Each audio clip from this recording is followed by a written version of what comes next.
After Benny's freshman year, I think he came in not quite understanding what it was going to take to be successful at the highest level of college basketball, and of no fault of anybody's. It's just really hard as a true freshman to go out and perform well. And Benny and I had a real frank conversation. And I said, Benny, I think you need to consider other alternatives, including transfer, redshirt, whatever it might be. And Benny responded to that with great determination and an unbelievable effort and attitude. I just like the fact he pulled me to the side and told me the truth was. That's what I told him in my recruiting videos. Like, just tell me the truth and tell me what I need to do, man. He's let me earn my playing time back, and now it's just making me take nothing for granted. He went out and changed. He got better every year. He was a huge defensive force for us his sophomore year, improved some his junior year too, and now he's making threes. He's always done something to help us, and he's been a defensive rock for us. He's been a steadfast defender for our team. Back cut inside, stolen pass by Parker, stayed right with Robinson, got the swipe. Parker to White, lays it up and in and one. I really just worked on constantly hitting threes. I've been in the gym almost every day before and after practice, just getting those shots with managers and coaches and just really focusing on stepping up my role as a senior. And obviously, by leading an example for the young guys. Three, got it. Benny Parker. Big three. Now he's in charge of mentoring a guy like Glenn Watson. And he's been very good for Glenn to continue to believe in himself when Glenn physically isn't what Benny is.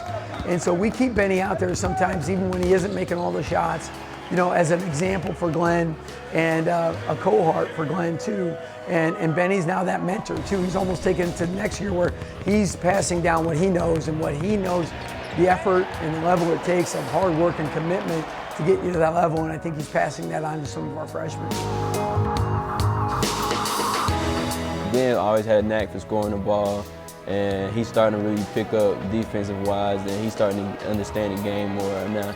I'm proud of how he's turning out to be. And Mike, even though he's undersized, he battled for us every night, and then he's trying to tough it out for us, and he's just trying to show Glenn and Mike and Jack a way that they can just play next year and leave a positive mark on the program after I leave this year. Yeah, Benny! Let's go get that! Benny has come out in Siobhan's absence, and he's done more. He's been more vocal, and he's always shown the effort, and the effort plays. Not playing well really takes a toll. He used to bounce back, I know, much quicker. And that's what happens when they flip the hourglass. And the sands are, they're just a little bit left. And you see the end of your career happening. It weighs on you some. And to do it alone without one of your best friends and without your fellow captain, can be a tough time. And Benny Parker nails a trio.